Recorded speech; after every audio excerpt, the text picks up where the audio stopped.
నమస్కారం అహల్య న్యూస్ కి స్వాగతం. ముందుగా ముఖ్యాంశాలు. బెల్ట్ షాప్ పెడితే బెల్ట్ తీస్తానని సీఎం చంద్రబాబు హెచ్చరిక. వైసీపీ పాలనలో రాష్ట్రం వెంటిలేటర్ పైకి వెళ్ళిందని విమర్శ. రాష్ట్రం ఇప్పుడిప్పుడే గాడిలో పడుతుందని వ్యాఖ్య.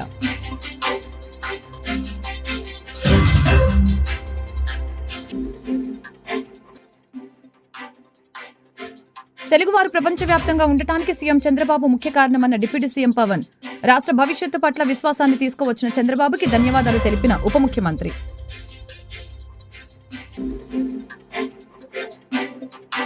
ఏపీ అసెంబ్లీలో ప్రశ్నోత్తరాల గందరగోళం.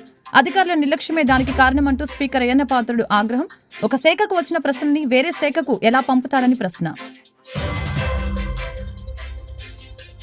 బెల్ట్ షాప్ పెడితే బెల్ట్ తీస్తామని సీఎం చంద్రబాబు నాయుడు తెలిపారు. మాస్ వార్నింగ్ ఇచ్చారు. వైసీపీ పాలనలో రాష్ట్రం వెంటిలేటర్ పైకి వెళ్లిందని విమర్శించారు. రాష్ట్రం ఇప్పుడిప్పుడే గాడిలో పడుతుందని వ్యాఖ్యానించారు. ఏదైతే ఎన్నికల మేనిఫెస్టోలో చెప్పామో ఆడబిడ్డలకు దీపం 2 ఈ రోజు ఒక విధంగా ఆలోచిస్తే చరిత్ర దిశ సమైక్య ఆంధ్రప్రదేశ్ దీపం కార్యక్రమం నేనే పెట్టా. ఆ రోజు దేశంలో ఎవ్వరూ కూడా ఆలోచించినప్పుడు మా తల్లి కష్టాలు నేను ఒకసారి ఆలోచించుకుని ఎవరైతే ఆడబిడ్డలు ఉన్నారో ఏ ఆడబిడ్డకు అలాంటి కష్టం రాకూడదనే ఉద్దేశంతో ఆ రోజు దీపం ప్రవేశపెట్టాం. ఈ దీపం యొక్క ముఖ్యమైన ఉద్దేశం చూస్తే ఆ దిశ ఎక్కడెక్కడో కట్టెలు తెస్తారు. ఓసారి వర్షాకాలంలో బయట ఉంటే కట్టెలన్నీ ఎండిపోతే బాగా తడిచిపోతే ఆ కట్టెలు తీసుకొచ్చి పొయ్యిలో పెడితే ఎంత పొగంటే ప్రతి ఒక్క ఇంట్లో ఒకే బెడ్రూమ్ ఇల్లు ఉంటుంది, రూమ్ ఒకటే ఉంటుంది, అక్కడే కిచెన్, అక్కడే డైనింగ్, అక్కడే పడుకుంటారు. ఇల్లంతా కూడా పొగొస్తే ఆడబిడ్డలు పడే కష్టం అవన్నీ చూసిన తర్వాత నాకు అనిపించింది. అప్పట్లోనే రామ్ నాయక్ అని ఒక మంత్రి ఉండేవాడు మహారాష్ట్ర నుంచి, వాజ్పేయి గారిని మెప్పించి రామ్ నాయక్ని గట్టిగా రిక్వెస్ట్ చేసి ఆ రోజుట్లోనే ఇంటింటికి దీపం కింద వంట గ్యాస్ సిలిండర్లు ఉచితంగా సరఫరా చేసిన పార్టీ తెలుగుదేశం పార్టీ అధ్యక్షుడు. ఈరోజు అలాంటి కార్యక్రమాన్ని మళ్ళీ రిపీట్ చేశాం. ఒకే హామీ ఇచ్చాం. సంవత్సరానికి 3 ఉచిత గ్యాస్ సిలిండర్లు ఇస్తామన్నాం. ప్రతి సంవత్సరం 3 ఉచిత గ్యాస్ సిలిండర్లు ఇచ్చే బాధ్యత ఈ ప్రభుత్వం తీసుకుంటున్నామని చెప్పి కూడా నేను మీకు తెలియజేస్తున్నాను. కొంతమంది తెలియని వాళ్ళు మాట్లాడుతున్నారు, ఎక్కడిచ్చారంటారు. ఇది క్యాష్గా చేతికి ఇవ్వడానికి. గ్యాస్ తీసుకుపోవాలంటే సిలిండర్ కావాలి. అంటే ఎవరైనా సరే గ్యాస్ సిలిండర్ ఇంట్లో ఉంటే అయిపోతానే బుక్ చేసుకుంటారు. బుక్ చేసుకుంటే గ్యాస్ వస్తున్న దశ. మేము ఏదైతే చెప్పామో చెప్పినప్పటి నుంచి ఇప్పటి వరకు 42,40,000 మందికి గ్యాస్ సిలిండర్లు బుక్ చేసుకున్నాం. వాళ్ళకందరికీ ఇస్తున్నాం. ఇంకొక విషయం కూడా చెప్తున్నాను అధ్యక్ష, దీనివల్ల ఒకటే కండిషన్, సింపుల్ కండిషన్, ఎవరైనా సరే రేషన్ కార్డు ఉండాలి, రెండోది ఆధార్ ఉండాలి. ఈ 2 ఉంటే అందరూ ఎలిజిబుల్. మీరు కూడా చెప్తున్నా, ఊరికే విమర్శలు చేసేది మానండి. ఒకటే హామీ ఇస్తున్నా, ఈ హౌస్ లో ఎవరికైతే రేషన్ కార్డు ఉందో, ఎవరైతే ఆధార్ అథెంటికేషన్ ఉందో అలాంటి అందరూ కూడా దీపం 2 కింద 3 సిలిండర్లకు అర్హులు, తీసుకునే హక్కు వాళ్ళకు ఉంది. ఎవరైనా ఇవ్వకపోతే దబాయించి తీసుకోమంటున్నా. మనోహర్ గారిని కూడా కోరాను. ఢిల్లీలో కూడా నేను చాలా స్పష్టంగా రిక్వెస్ట్ చేశాను, మేమే డబ్బులు కడతాం, మీరు వాళ్ళ దగ్గర డబ్బులు కూడా కట్టకుండా తీసుకోకుండా ఇమ్మని చెప్పి రిక్వెస్ట్ చేశాను. కానీ వారు చెప్పింది ఇప్పటి వరకు అన్ని కార్యక్రమాలు కూడా ముందు డబ్బులు కడితే మళ్ళా వాళ్ళ అకౌంట్ డబ్బులు ఇచ్చుకోండి, కానీ ఇది చేయొద్దనే పరిస్థితికి వచ్చారు. కానీ ప్రయత్నం చేస్తున్నాం. కానీ ఈరోజు ఎవరైనా ఇది కట్టిన ఆర్డర్ బుక్ చేసుకున్న తర్వాత 48 గంటల్లో వాళ్ళ అకౌంట్లో డబ్బులు వేసే బాధ్యత ఈ ప్రభుత్వం తీసుకుంటాం. ఎస్క్రో అకౌంట్ కూడా ఓపెన్ చేశామని చెప్పి నేను మీకు తెలియజేస్తున్నాను. తెలుగువారు ప్రపంచవ్యాప్తంగా ఉండటానికి సీఎం చంద్రబాబు ముఖ్య కారణమని డిప్యూటీ సీఎం పవన్ కళ్యాణ్ తెలిపారు. రాష్ట్ర భవిష్యత్తు పట్ల విశ్వాసాన్ని తీసుకువచ్చిన చంద్రబాబుకి ధన్యవాదాలు తెలిపారు. ఆ రోజున చెప్పలేకపోయాను. ఈ రోజు నాకు 150 రోజుల గౌరవ ముఖ్యమంత్రి గారి అనుభవంతో కూడిన ఈ పాలనలో నాకు సంపూర్ణమైన విశ్వాసం ఉంది అధ్యక్ష. ఆంధ్రప్రదేశ్ $1 ట్రిలియన్ ఎకానమీగా అతి త్వరలోనే ఈ 5 సంవత్సరాలు వెళ్తుందని మనసు సంపూర్ణ విశ్వాసం ఉంది. $1 ట్రిలియన్ మన ప్రజలకు అర్థం అవడానికి 7,65,000 కోట్ల ఎకానమీ. గత ప్రభుత్వం మనల్ని ఎకానమీని నిర్వీర్యం చేసింది, ఇబ్బంది పాలు చేసింది, అన్ని రంగాల్లోనూ రాష్ట్ర ప్రభుత్వాన్ని వెనక్కి తీసుకెళ్లిపోయింది.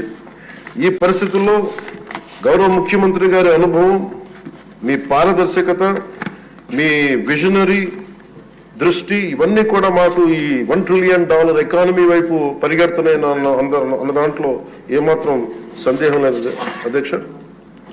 అలాగే మన గత ప్రభుత్వం చివరికి పాస్బుక్లో కూడా గత ముఖ్యమంత్రి గారి ఫోటోలు పెట్టుకోవడం, అలాగే ఏ పథకాలకైనా సరే కేవలం వారిది పెట్టుకోవడం చాలా ఇబ్బంది కలిగజేసింది అధ్యక్ష.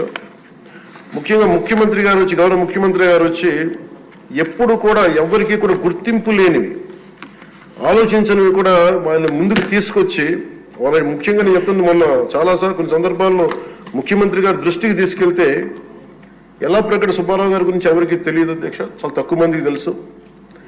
వారి పేరుని నేను ఒక మాట ప్రస్తావించగానే ఆయన దృష్టికి తీసుకురాగానే ఆయనకి పేరు పెట్టడం ఆయన దార్శనికతకి చాలా అర్థం పడుతుంది అధ్యక్ష. ఎందుకంటే ఎవరెవరి పేర్లు నిన్న కాక మొన్న వచ్చిన వ్యక్తి పాస్బుక్లకి పేర్లు ఆయన ఫోటోలు వేసుకున్న దాన్ని నిజంగా దేశం కోసం ప్రజల కోసం కాంట్రిబ్యూట్ చేసిన వ్యక్తికి అది గుర్తించడం అనేది మనస్ఫూర్తిగా ముఖ్యమంత్రి గారికి నా ధన్యవాదాలు తెలియజేసుకున్నాను అధ్యక్ష. అలాగే సభలో ఎంతమందికి తెలుసో తెలియదు కానీ పొట్టి శ్రీరాములు గారి నిజమైన బలిదానాన్ని డిసెంబర్లో ఆయన బలిదానం ఉంటుంది, ఆయన చనిపోయారు మన కోసం.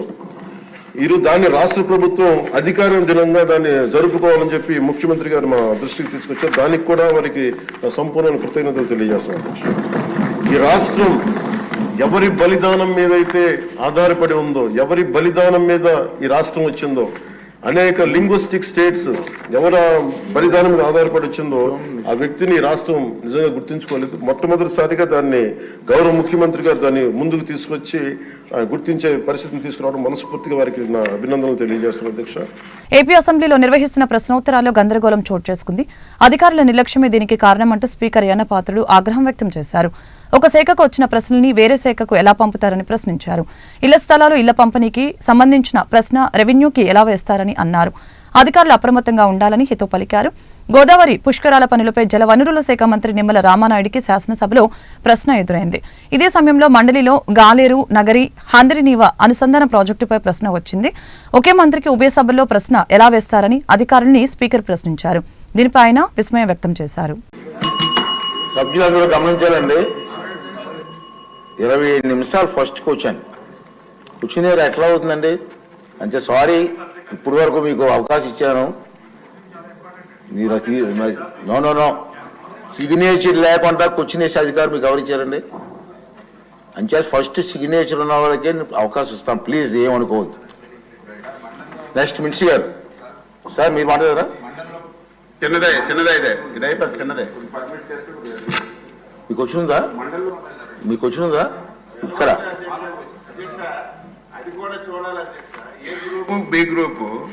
ఏ గ్రూప్ లో ఉన్న వాళ్ళకి బి గ్రూప్ లో అవి రిపీట్ అవ్వకూడదు. ఎందుకు వచ్చిందో అది అచ్చినారి గారు, మన అసెంబ్లీలో వచ్చిన క్వశ్చన్ కౌన్సిల్ రాకూడదు. ఈవేళ అధ్యక్ష సెకండ్ డే రావాలి. ఈవేళ రామానాయుడు గారి గ్రూప్ కౌన్సిల్ లో ఉండాలి. ఇక్కడ ఎలా వచ్చింది క్వశ్చన్ అంటున్నాను. కొంచెం సెక్రటరీ గారు చూసుకోవాలి. సెక్రటరీ గారు కాదు, అన్ని కూడా స్పీకర్ గారు సెక్రటరీ మీద మాట్లాడతారు. ఒక్క నిమిషం కూర్చొని చెప్తాను, చదువుతా. అసెంబ్లీ పంపిన ప్రశ్నలు కొన్ని శాఖల అధికారులు నోటీస్ పాయింట్ అనాలోచితంగా వేరే శాఖలకు వాళ్ళే పంపించుకుంటున్నారు. ఈ రోజు కూడా వచ్చింది ప్రాబ్లం. రెవెన్యూ దాంట్లో ఉదాహరణకి ఈరోజు 142 నెంబర్ ప్రశ్న గృహ నిర్మాణ శాఖ పంపిన అధికారులు దాన్ని రెవెన్యూ శాఖ పంపించారు. ఎట్లా పంపిస్తారండి?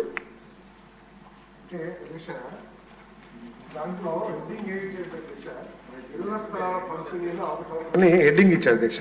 క్వశ్చన్ లో మాత్రం బాడీలో మాత్రం ఎక్కువ హౌసెస్ గురించి క్వశ్చన్లు అడిగారు. బట్ క్వశ్చన్ హెడ్డింగ్ మాత్రం ఇళ్ల స్థలాల పంపిణీలో అవకతవకలు. అంటే నేను కామెంట్ చేయట్లేదు సార్, ఇటువంటి పొరపాట్లు జరగకుండా చూడమంటున్నాను నేను. సార్ మీరు వెళ్ళి పోస్ట్ పోన్ చేయమని పోస్ట్ చేస్తున్నారు, వెళ్ళి ఆన్సర్ తీసి వస్తారా, ముందు ఇచ్చేయమంటారా, మరి ఆ మంత్రి గారు ఒప్పుకుంటారా?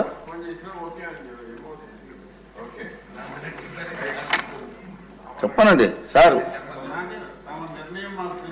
నిర్ణయం పెద్దల నిర్ణయం కూడా తీసుకోవాలి కదా.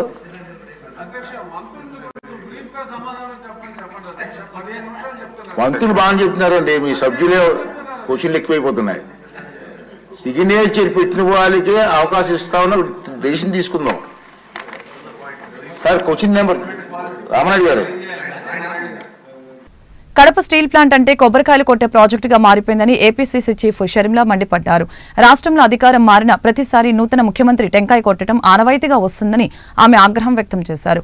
తనపై వైఎస్ విజయలక్ష్మిపై సోషల్ మీడియాలో పోస్టులు పెట్టిన వారిని అరెస్టు చేయాలని షర్మిల డిమాండ్ చేశారు. జగన్మోహన్ రెడ్డి గారైనా చంద్రబాబు గారైనా ఒక్క విభజన హామీ కూడా నెరవేర్చకపోయినా కూడా అదే బీజేపీ పార్టీతో డ్యూయెట్లు పాడుతూ తిరిగారు చంద్రబాబు గారు, జగన్మోహన్ రెడ్డి గారు. చంద్రబాబు గారు 2014లో ముఖ్యమంత్రి అయ్యారు. Kadapa steel factory BJP party మేము కట్టము అని తేల్చి చెప్పాక ఆఖరికి ఇక చంద్రబాబు గారు అధికారంలోంచి ఆయన టర్మ్ అయిపోయింది అన్న టైంలో 4.5 సంవత్సరాలు అయిపోయిన తర్వాత తాపీగా కడప స్టీల్ ఫ్యాక్టరీ ఇక ఎన్నికల కోసమన్నా వాడుకుందాం అనుకున్నారో ఏమో, కడప స్టీల్ ఫ్యాక్టరీ దగ్గర మళ్ళీ ఇదిగో ఈ టెంకాయలతో మళ్ళీ శంకుస్థాపన చేశారు. చంద్రబాబు గారు రాజశేఖర్ రెడ్డి గారు చేసిన స్థలంలో కాకుండా స్థలం మార్చి చంద్రబాబు గారు మళ్ళీ టెంకాయ కొట్టి శంకుస్థాపన చేశారు. చంద్రబాబు గారి ప్రకారము 4,000 ఎకరాలు భూమి ఇచ్చి 3 మిలియన్ టన్ల ప్లాంట్ కట్టాలి అన్నది చంద్రబాబు గారి ఉద్దేశం. తీరా 6 నెలలు అయిపోయింది, ఎలక్షన్లు అయిపోయాయి, చంద్రబాబు గారు ఓడిపోయారు. 2019లో జగన్మోహన్ రెడ్డి గారు ముఖ్యమంత్రి అయ్యారు. ముఖ్యమంత్రి అయిన 6 నెలలకు మళ్ళీ ఇదిగో ఇదే టెంకాయ మళ్ళీ కొట్టారు.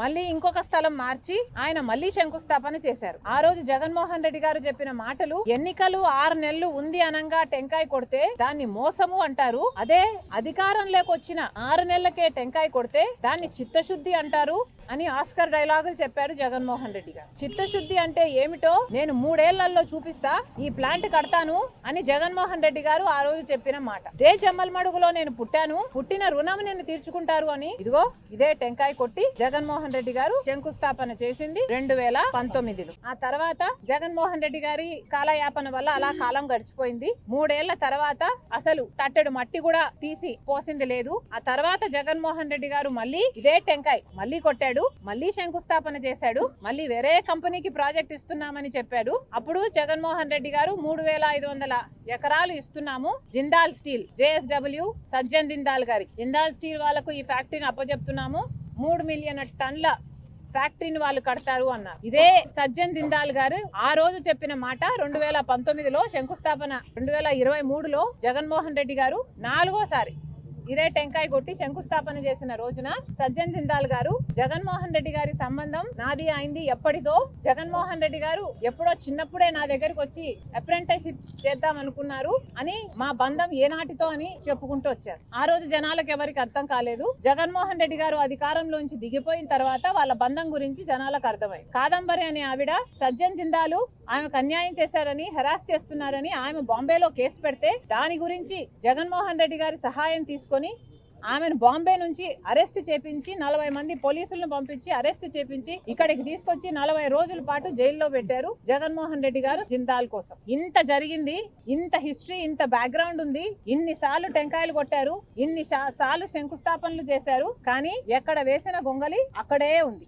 ఇప్పటి వరకు కూడా కడప స్టీల్ ఫ్యాక్టరీ ముందడుగు వేయనే లేదు. ఎందుకు అని అడుగుతున్నాం. పాలకులకు ఎందుకు ఇంత చిన్న చూపు అని అడుగుతున్నాం. ఇక్కడ ఎంపీ అవినాష్ రెడ్డి గారు 10 సంవత్సరాలు ఇప్పటికే ఎంపీగా ఉన్నారు అవినాష్ రెడ్డి గారు. మరి అవినాష్ రెడ్డి గారు సమాధానం చెప్పాలి. ఎంపీగా అవినాష్ రెడ్డి గారు Jindal steel Kadapa steel factory కోసం ఏం చేశారు? 10 సంవత్సరాలుగా ఎన్ని పోరాటాలు చేశారు, ఎన్ని ధర్నాలు చేశారు, ఎన్ని దీక్షలు చేశారు?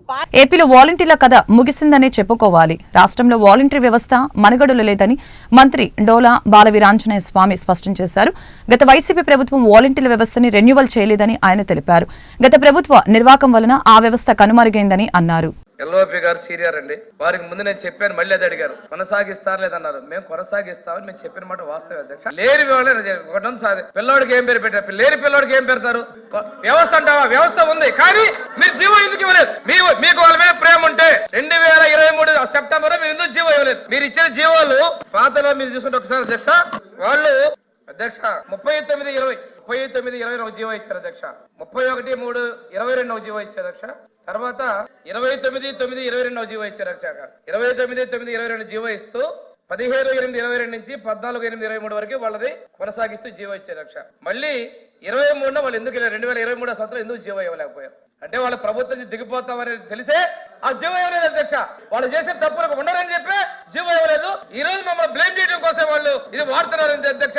మేము కొనసాగిస్తా ఉన్నాం, మీరు జీవో ఇచ్చుంటే మేము కొనసాగించే వాళ్ళం. ఇక్కడ ప్రశ్న ఉత్పన్నం కాలేదు అధ్యక్ష. కొనసాగించినా మేము జీతాలు పెంచుతా ఉన్నాం అధ్యక్ష. నేను చెప్పింది అధ్యక్ష, వాళ్ళు అడిగిన ప్రశ్న సమాధానాలు ఇచ్చారు అధ్యక్ష. లేని బిడ్డకి పేరు పెట్టమని, లేని బిడ్డకి ఏదో చేయమని అడిగినట్టుగా ఉంది అధ్యక్ష. వ్యవస్థలో వాళ్ళు ఉన్నారు, కానీ 2023 ఆగస్టు నుంచి వాళ్ళని రెన్యువల్ చేయలేదు. వాళ్ళకి ఒక ఫేక్ ముఖ్యమంత్రి, ఫేక్ కేబినెట్, ఫేక్ గా వాళ్ళకి రాజీనామాలు, ఫేక్ డ్రామాలు, ఈ రోజు మళ్ళీ ఫేక్ ప్రశ్నలు. గుంటూరు నగరంలోని జింకానా ఆడిటోరియంలో ఈ నెల 22, 23, 24 తేదీలలో ఇండియన్ మెడికల్ అసోసియేషన్ 66వ వార్షిక రాష్ట్ర సదస్సు నిర్వహిస్తున్నట్లు association organizing committee chairman G Nandakishore తెలిపారు. బుధవారం ఉదయం నగరంలోని ఇండియన్ మెడికల్ అసోసియేషన్ హాల్లో ఏర్పాటు చేసిన మీడియా సమావేశంలో పాల్గొని మాట్లాడారు. ఈ సమావేశంలో అసోసియేషన్ నాయకులు, పలువురు వైద్యులు పాల్గొన్నారు. రాష్ట్ర స్థాయి వార్షిక సమావేశం 66వ సమావేశం గుంటూరు జింకానా ఆడిటోరియంలో 22, 23, 24 తారీఖుల్లో జరుగుతుంది. ఇవాళ ప్రెస్ మీట్ పెట్టింది ఆ కాన్ఫరెన్స్ యొక్క ముఖ్య విశేషాలు తెలియజేయడానికి.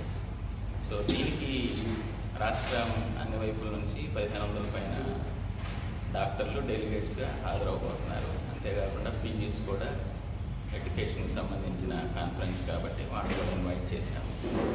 అట్లానే స్టేట్కి సంబంధించిన కార్యవర్గ సభ్యులు, స్టేట్ వర్కింగ్ కౌన్సిల్ మెంబర్స్ అందరూ స్టేట్ కౌన్సిల్ సమావేశం జరుగుతుంది. అట్లానే ఇనాగ్రేషన్ అండ్ ఇన్స్టలేషన్ సెరమనీలో నూతన కార్యవర్గం ప్రమాణ స్వీకారం చేస్తారు.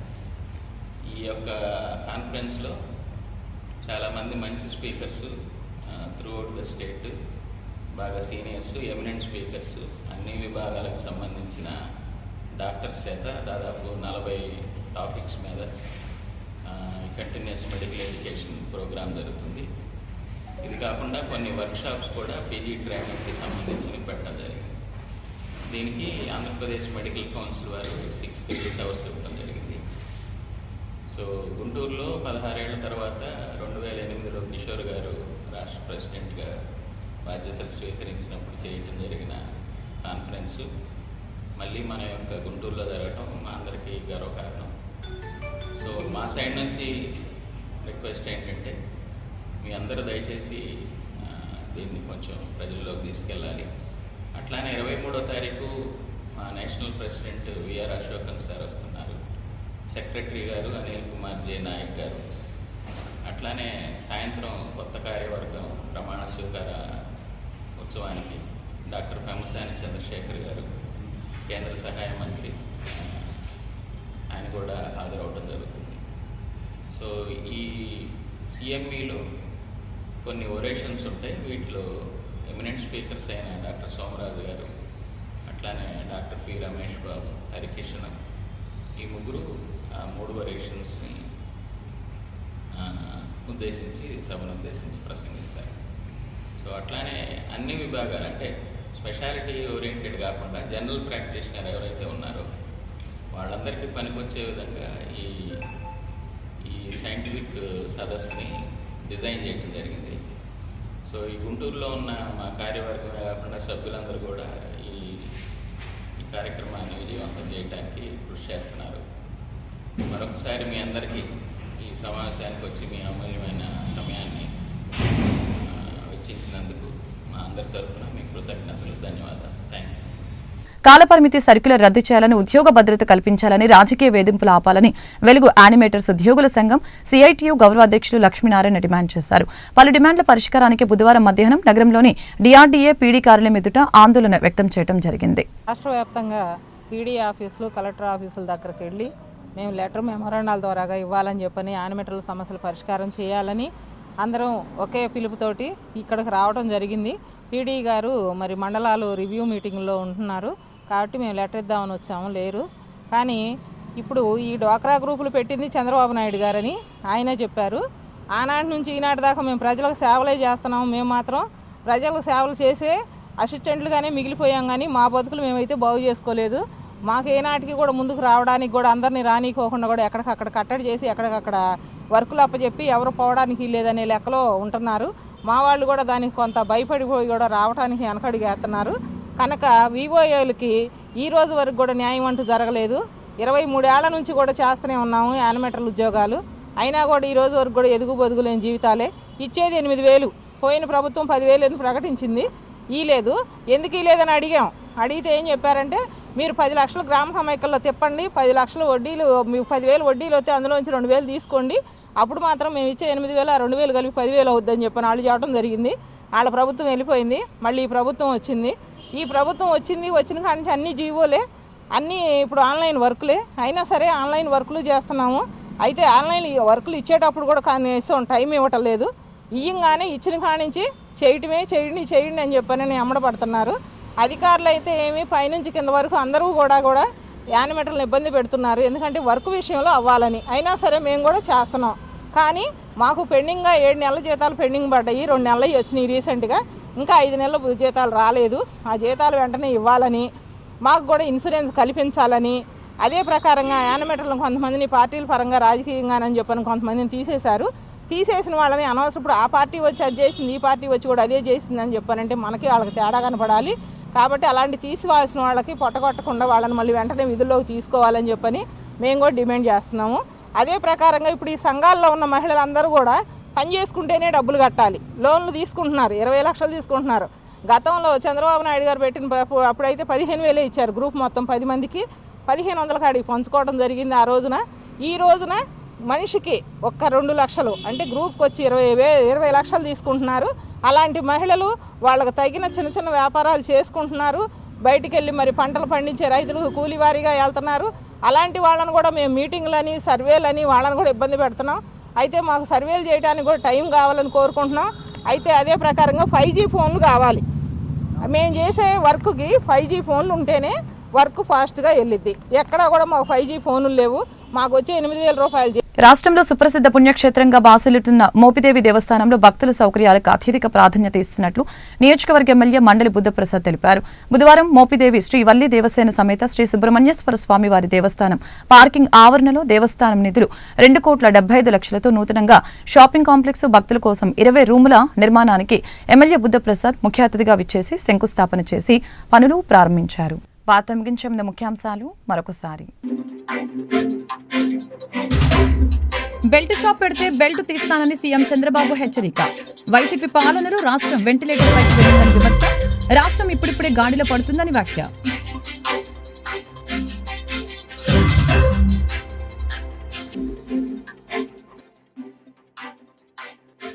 తెలుగువారు ప్రపంచవ్యాప్తంగా ఉండటానికి సీఎం చంద్రబాబు ముఖ్య కారణమన్న డిప్యూటీ సీఎం పవన్. రాష్ట్ర భవిష్యత్తు పట్ల విశ్వాసాన్ని తీసుకువచ్చిన చంద్రబాబుకి ధన్యవాదాలు తెలిపిన ఉప ముఖ్యమంత్రి.